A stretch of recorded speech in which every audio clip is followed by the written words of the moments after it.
नमो नमः। मैं संदीप मिश्रा। आज मैं सभी विद्यार्थियों के लिए विसर्ग संधि लेकर के आया हूँ। विसर्ग संधि में भी कुछ नियम हैं। उन नियमों को अगर हम समझ लेते हैं तो विसर्ग संधि का हम अच्छे से अभ्यास कर सकते हैं। सबसे पहले देखिए, विसर्ग संधि में एक नियम है सकारः। सा कहाँ होता है? विसर्ग के स्थान में सा हो जाना, एक ये भी नियम है। तो ये नियम कहाँ होता है, इसको हम समझते हैं। विसर्ग के बाद का, खा, पा और फा, का, खा प्रथम वर्ण, पा और फा इन वर्णों को छोड़कर, का, खा, पा, फा इन वर्णों को छोड़कर चा, छा, टा, ठा, ता, था वर्ण हो तो विसर्ग के स्थान में सा हो जाता है। समझना है, अच्छे से ध्यान देना है। विसर्ग के बाद का, खा, पा, फा इन वर्णों को छोड़ देना है, इन वर्णों को नहीं। इन वर्णों को छोड़कर चा, छा, टा, ठा, ता और था वर्ण हो तो विसर्ग के स्थान में सा हो जाता है। विसर्ग के बाद चा, छा और शा वर्ण होने पर स्चुत्व, ये व्यंजन संधि का नियम आपने पढ़ा है। तो क्या कह, अगर विसर्ग के बाद चा, छा और शा वर्ण होने पर स्चुत्व हो जाता है तथा टा, ठा, शा वर्ण होने पर स्टुत्व हो जाता है। ध्यान देना है, विसर्ग के स्थान में सकार होता है और सकार के बाद अगर चा, छा, शा वर्ण है तो सा के स्थान में भी स्टुत्व हो जाता है, और टा, ठा, शा वर्ण है तो सा के स्थान में स्टुत्व हो जाता है। विसर्ग के बाद शा, शा, सा वर्ण होने पर विकल्प से सकार होता है। ये भी एक नियम है, उसको भी हम समझते हैं। उदाहरणों को देखते हैं, उदाहरणों से हमें समझ में आ जाएगा। क्या लिखा है देखिए, विसर्गः, एक तरफ विसर्ग हो और आगे चा, छा, टा, ठा, ता और था वर्ण हो तो इस विसर्ग के स्थान में सा हो जाता है। यहाँ ध्यान देना है, बालः धन तत्र, बालः धन तत्र, बालः के बाद विसर्ग है और आगे तत्र का ता है, तो यहाँ देखिए ता और था वर्ण हो तो विसर्ग के स्थान में क्या हो जाता है, सा बालः, बाल धन साधन तत्र बालस्तत्र, ये नित्य होता है। विसर्ग के स्थान में सा हो गया।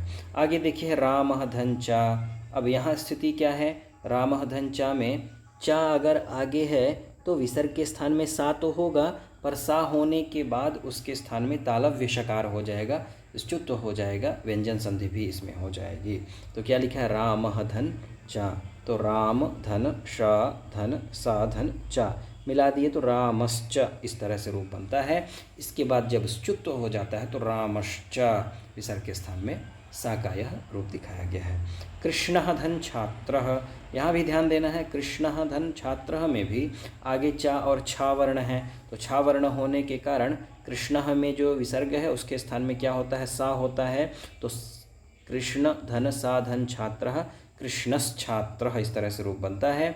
इसके बाद सा है, सा के बाद छा है, इसलिए इस सा के दंत्य सकार के स्थान में तालव्य शकार हो जाता है, कृष्णश्छात्रः, विसर्ग के स्थान में सा हो जाता है। इस तरह से हमें अभ्यास करना है। अब यहाँ देखिए क्या कह रहा है कि विसर्ग के बाद अगर शा, श, सा हो तो इस विसर्ग के स्थान में ये सा विकल्प से होता है। तो एक बार जब विसर्ग के स्थान में सा हो जाएगा तो ये वाला रूप बनेगा, और एक बार जब विसर्ग के स्थान में सा नहीं होगा तो विसर्ग ही रहेगा। क्या लिखा है, पयः धन शीतलम। अब विसर्ग के स्थान में सा करना है तो पय धन सा धन शीतलम बराबर पयस्शीतलम, ऐसे बन गया।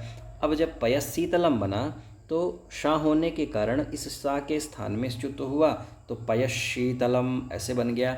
और एक बार ये क्या कहता है, विसर्ग ही रहेगा तो पयः धन शीतलम, तीन रूप इसमें बन जाएंगे। पयस्शीतलम ये केवल समझाने के लिए दिया गया है, रूप दो ही हैं, पयस्शीतलम, पयः शीतलम। इसी तरह से आगे है श्रीधरः षष्ठः, यहाँ विसर्ग के बाद शा है, मूर्धन्य शकार है, तो विसर्ग के स्थान में सा हो जाएगा, तो श्रीधर धन सा धन षष्ठः, श्रीधर षष्ठः, इस तरह से रूप बनेगा। और जब इसके स्थान में ष्टुत्व हो जाएगा, मूर्धन्य शकार है इसलिए यहाँ ष्टुत्व होगा, तो श्रीधर षष्ठः, और एक बार जब सकार नहीं होगा तो श्रीधरः षष्ठः, ऐसे रूप बनेंगे। दूसरा है पुत्रः सेवते। अब पुत्रः धन सेवते है तो पुत्रः में जो विसर्ग है आगे सवर्ण होने के कारण विसर्ग के स्थान में सा हो गया, पुत्र धन सा धन सेवते बराबर पुत्र सेवते, और एक बार बन जाएगा पुत्रः सेवते, क्योंकि स्टुत्व यहाँ होता है ई वाले शा के स्थान में और उष्टुत्व यहाँ होता है। यहाँ दो ही रूप बनेंगे, पुत्रः सेवते और पुत्रः सेवते, इस तरह से दो रूप बनेंगे। इसके बाद अब हम अभ्यास करते हैं विसर्ग संधि के स्था कहाँ होता है। देखिए, तो छात्रः धन तिष्ठति, यहाँ तवर्ण है, इसलिए यहाँ विसर्ग के स्थान में सा हो जाएगा। आपको रूप बनाना है। देवः चलति, इसका भी रूप बनाना है। रामः दण्डीकते, इसका भी यहाँ लिखना है। मोहनः तत्र, इसे भी बनाना है। और आयुषः छात्रः, इसको भी यहाँ लिखना है। अगर वीडियो में आपको कुछ भी समझ में नहीं आया है तो आप वीडियो में कमेंट कर सकते हैं, यथा समय मैं आपका उत्तर अवश्य दूंगा। आप सभी को नमस्कार।